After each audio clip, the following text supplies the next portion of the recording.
हसन नाहे हुसैन वट बेली न बाहूं साणे हो शहजादन जो आहे अगाहूं यजीद जुलाहूं तेला करिए तकड़ूं नवन लफ्ज़न जी माना बेली माना साथी संगती या मददगार लतीफ़ साईं ही लफ्ज़ बे बैत में पिण कम आंदो आहे हणणु हकलणु बेली सारणु मांझिया ई मरक बाहूं माना मुआविन या मददगार साणे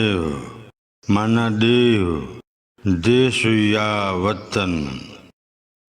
अगाहूं माना परे जुलाऊं माना हमला या काहूं तेलाह माना तह करे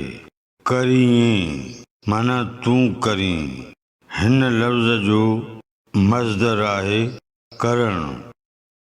बैत जे मिसरउन जी सादी समझाणी हसन नाहे हुसैन वट बेली न बाहूं इमाम हुसैन वट न भाव हसन आहे न वाहर कंदड़ आहिनि न मददगार आहिनि साणे हो शहजादन जो आहे अगाहूं शहजादन जो ॾेह ॾाढो परे आहे यजीद जुलाहूं तेला करिए तकड़ूं तंहिं करे यजीद तूं जल्दी जल्दी घड़ी घड़ी थो हमला करीं बैत जो मजमूई मतलब ऐं मफ़हूम अंदाज़ो कजे को बि इज़त आबरूअ वारो माण्हू जेको पंहिंजा बचा वठी निकितो हुजे ऐं पंहिंजे तर वस्तिन वसंदन खां कई हज़ार कोह परे रस्ते ते कज़ा अची खेसि रोकियो हुजे उते मदद मुआवनत कंदड़ को बि पंहिंजो न हुजे त अहिड़े मौक़े महल में उन माण्हूअ जा अहसास कहिड़ा हूंदा इमाम हुसैन पंहिंजे अहल अयाल आल असाब आबाब समेत करबला में आहे गूगल मूजिबि करबला मदीने खां 1469 किलोमीटर परे आहे यानी जिते इमाम हुसैन मौजूदु आहे उते संदसि तर पाड़ो वेड़ो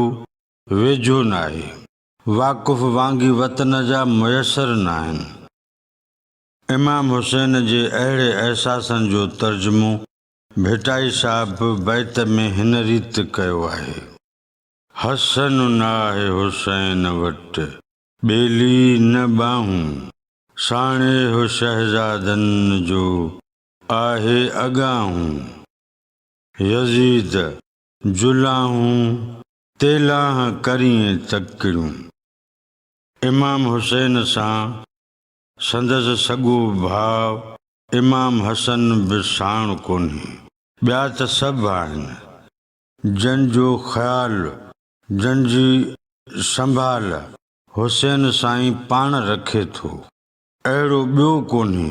जो इमाम हुसैन जो ख़्यालु रखे त हुन आराम केतिरो कयो आहे हुन मानी कहिड़ीअ महिल खाधी आहे ऐं हुन खे उञ केतिरो सतायो आहे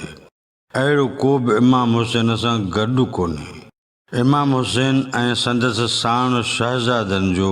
तर इलाइक़ो पाड़ो वेड़ो परे आहे इन्हीअ करे यजीद तूं इमामनि ते घड़ी घड़ी ऐं जल्दी जल्दी हमला थो करीं